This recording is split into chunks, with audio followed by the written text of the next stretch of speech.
तो मूवी की शुरुआत होती है समंदर के किनारे से, जहाँ पर एक प्लेन क्रैश हो गया रहता है, जिसमें कुछ रोबोट्स थे। ये रोबोट्स कोई मामूली रोबोट नहीं थे। ये रोबोट्स हर तरह के काम कर सकते थे, यहाँ तक कि किसी की कॉपी भी कर सकते थे।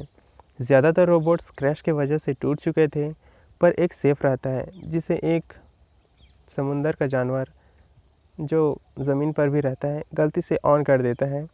ऑन होने के बाद वह रोबोट उस आदमी को ढूंढने लगती है जिसने उसे ऑर्डर किया था, पर उसे कोई नहीं मिलता। वो कुछ जानवरों को अपना मालिक समझती है, पर वो उनकी भाषा नहीं समझ पाती। जिसके बाद वो लर्निंग मोड ऑन करके एक जगह पर बैठ जाती है। इसमें कई दिन लगते हैं, पर उसकी प्रोग्रामिंग जानवरों की भाषा को डिकोड कर लेती है। वो जानवरों से बात करती है, पर भी से उसे अपना ऑर्डर कराने वाला नहीं मिलता।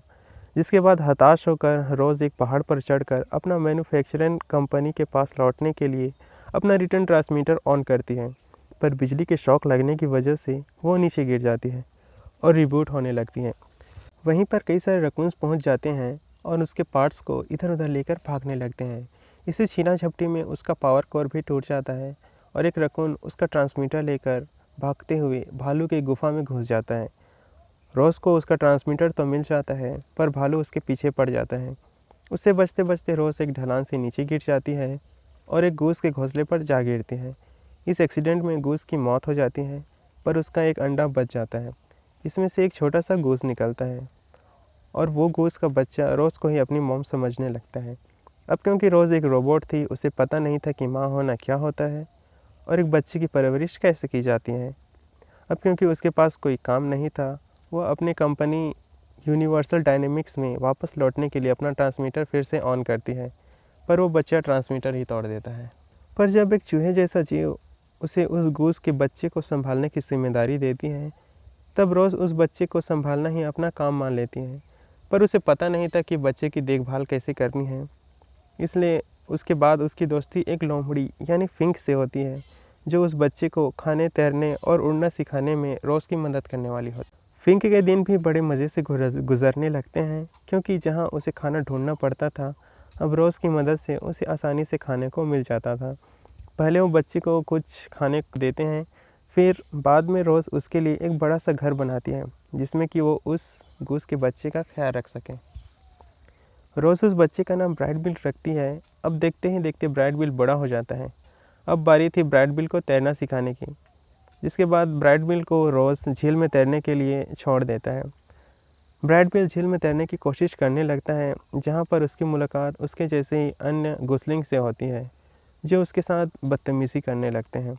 तभी रोज़ वहाँ पर पहुँच जाती है। तभी एक अचानक एक ईल ब्राइट बिल पर हमला कर देता है। रोज़ उसे बचाने के लिए पानी में आगे बढ़ती है, पर उसका पैर पत्थर के बीच फंस जाता है। जैसे तैसे करके रोज़ ब्राइट बिल की जान बचा लेती है। तभी कुछ गूसलिंग्स ब्राइट बिल को बता देते हैं कि उसकी फैमिली की मौत का जिम्मेदार रोज़ ही है।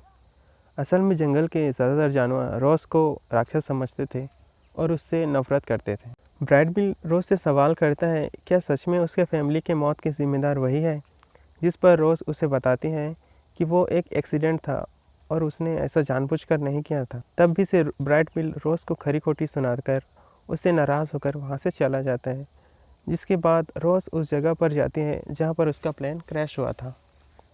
रोज़ एक रोबोट को ऑन करती है और अपनी प्रॉब्लम उसे बताती है, जिसके बाद वो रोबोट उसे डायग्नोस्टिक रन करती है। तो उसे पता चलता है कि रोज़ ने ब्राइट बिल को पालने के लिए अपने प्रोग्रामिंग के साथ छेड़छाड़ की है। वो उसे डिफेक्टिव बताती है, क्योंकि रोज़ को सब कुछ फील होने लगा था जो कि ह्यूमंस को होता है, जबकि रोबोट का ऐसा फील नहीं होना चाहिए था, उस रोबोट को कहना था। वो रोज़ को कंपनी वापस लौट जाने की सलाह देती है, साथ ही अपना ट्रांसमीटर भी। रोज़ वापस लौटने की सोचती है, पर फिंक उसे समझाता है कि सर्दियां आने वाली हैं, उन्हें ब्राइट बिल को उड़ना सिखाना होगा, क्योंकि अगर वो यहाँ रहा तो उसकी जान भी जा सकती है। जिसके बाद रोज़ ब्राइट बिल को समझाती हैं कि उसे उड़ना सीखना होगा, ताकि दोनों अपनी अपनी दुनिया में वापस जा सकें। रोज़ उड़ते हुए बर्ड्स को एनालाइज करती है, जिसके बाद ब्राइट बिल को उड़ना सिखाने लगती है। अब क्योंकि रोज़ का एक पैर टूट चुका था, इसलिए वो ब्राइट बिल को रफ्तार देने के लिए ऊंचे नीचे रास्तों पर दौड़ नहीं सकती थी। इसलिए वो पत्थरों को जोड़कर अपने लिए एक रनवे तैयार करती है। जिसके बाद एक ऑटर उसके लिए लकड़ी का पैर बना देता है, जिससे रोज़ बहुत खुश हो जाती है। रोज़ ब्राइट बिल को उड़ने के पैंतरे सिखाने के लिए एक ईगल की हेल्प लेती है। वो बाज़ उसे अच्छी तरह से उड़ने की ट्रेनिंग देने लगता है, जिसे एक बूढ़ा गूस देखता है और जो गूसलिंग्स के माइग्रेशन के लीडर्स में से एक था। वो रोज़ की तारीफ़ करता है क्योंकि उसने एक माँ का फ़र्ज़ निभाया था और साथ ही ब्राइट बिल को और मेहनत करवाने के लिए कहता है, जिसके बाद वो ब्राइट बिल को अपने माइग्रेशन के झुंड में शामिल करने को तैयार था। इधर ब्राइट बिल भी अपनी पूरी जान लगाकर दिन रात आसमान में उड़ता रहता और एक काबिल उड़ने वाला पंछी बन जाता है। आखिरकार वो दिन आ गया जब सभी गूस माइग्रेशन को निकलने वाले थे।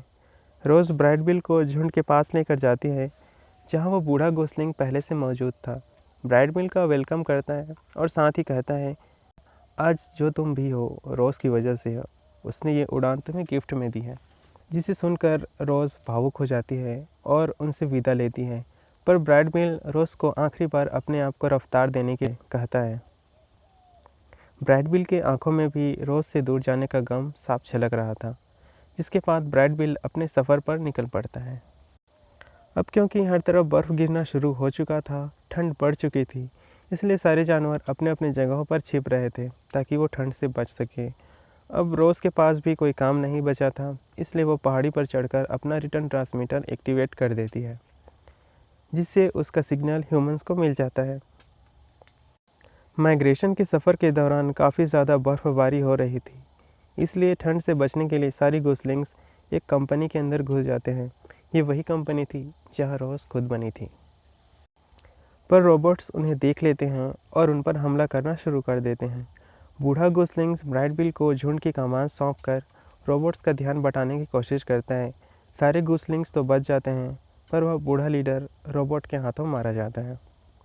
सीन शिफ्ट होता है रोज़ की तरफ, जहाँ वो वापस नहीं गई होती है।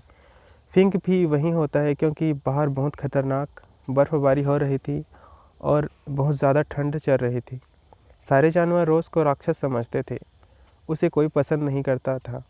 फिर भी रोज़ बाकी के जानवरों को बचाने जाती है और फिंक की मदद से सारे जानवरों को एक एक करके अपने जगह पर ले आती है। रोज़ की बैटरी भी डाउन हो चुकी थी, इसलिए वो सबसे प्रॉमिस लेती है कि जब तक सब इस जगह पर है कोई किसी को चोट नहीं पहुंचाएगा, जिस पर सारे एनिमल्स एग्री करते हैं, जिसके बाद रोज़ शट डाउन हो जाती है।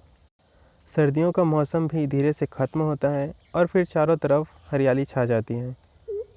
रोज़ की बैटरी फिर से चार्ज हो चुकी थी और वह उठकर दौड़ते हुए ब्राइट बिल से मिलने जाती है, क्योंकि सारे गूसलिंग्स माइग्रेशन से वापस आ चुके थे। लेकिन ब्राइट बिल को अपने लोगों के साथ देखकर रोज़ खुश हो जाती है और उससे मिलती नहीं और वापस उस जगह पर आ जाती है जहां उसने ब्राइट बिल को उड़ना सिखाया था। तभी उसके पीछे एक एयरशिप आ जाती है, क्योंकि उन्हें रोज़ का सिग्नल मिला था। अंदर से एक ड्रोन के जैसा एक रोबोट निकलता है जो रोज़ को वापस ले जाने लगती है, पर तभी फिंक वहां पहुंच जाता है और बताता है कि ब्राइट बिल उससे मिलना चाहता है। यह सुनकर रोज़ शिप से भाग जाती है। वो ड्रोन रोबोट रोज़ के पीछे कई सारे हथियारबंद रोबोट को भेजता है। रोज़ की हेल्प करने के लिए सारे जानवर इकट्ठे हो जाते हैं, जिसके बाद हमें देखने को मिलता है एनिमल्स और रोबोट्स के बीच फाइट, जिसमें एनिमल्स रोबोट पर भारी पड़ रहे होते हैं। तभी वो ड्रोन सारे रोबोट्स को एक एक करके डिस्ट्रॉय कर देती है, जिससे जंगल में आग फैलने लग जाती है, जिसका फ़ायदा उठाकर वो ड्रोन रोज़ को ले जाने लगती है। लेकिन ब्राइट बिल सारे गुसलिंग्स को लेकर शिप का पीछा करने लगता है। इतने में सारे बर्ड्स उस पर हमला कर देते हैं। इतने सारे बर्ड्स की वजह से शिप कंट्रोल से बाहर जाने लगती है। फिर मौका पाकर ब्राइट बिल शिप के अंदर घुस जाता है। उस ड्रोन ने रोज़ के सारे कनेक्शन काट दिए थे, इसलिए वो शट डाउन हो चुकी थी। लेकिन जब ब्राइट बिल प्यार से रोज़ को मॉम बुलाता है तो पता नहीं कैसे वो ऑन हो जाती है। अब क्योंकि जंगल में आग फैल चुकी थी, उसे बुझाने के लिए सारे एनिमल्स ओटर के पास पहुंचते हैं। वही ओटर जिसने रोज़ को एक नया पैर गिफ्ट किया था। एक बहुत दिन से एक विशाल पेड़ को काट रहा था। रोज़ उस ड्रोन को ठिकाने लगा देती है, जिसके बाद वो ब्राइट बिल को लेकर शिप से कूद जाती है। बर्ड्स के हमले की वजह से उस शिप में धमाका हो जाता है। इधर सारे एनिमल्स ज़ोर लगाकर उस पेड़ को नदी में तिरछा गिरा देते हैं, जिससे पानी जंगल की तरफ बढ़ता है और आग बुझ जाती है। रोज़ और ब्राइट बिल भी सेफली ज़मीन पर पहुंच जाते हैं। जंगल में आग लगने की वजह से आधा जंगल जल चुका था और वो घर भी जिसे रोज़ ने बनाया था। ये सब कुछ देखकर रोज़ वापस जाने की बात करती है, क्योंकि उसे पता था जब तक वो यहाँ रहेगी इंसान उसे लेने आते रहेंगे। जिस पर फिंक, ब्रैड बिल और सारे एनिमल्स उसे रुकने को कहते हैं। रोज़ उन्हें समझाती है कि बड़ी बात यह है कि आप लोग अब एक साथ हो और सुरक्षित भी, और जब वक्त आएगा तो अपने घर का रास्ता ज़रूर ढूंढ लेगी और उनके पास ज़रूर लौट आएगी। जिसके बाद सारे जानवर मिलकर उस घर को वापस बनाते हैं। फिर रोज़ अपना ट्रांसमीटर ऑन करती है और एक शिप आकर उसे ले जाती है। अब जब भी सर्दियों का मौसम आता सारे जानवर मिलकर उसी घर में रहते हैं और फिंक बच्चों को रोज़ की कहानी सुनाता था।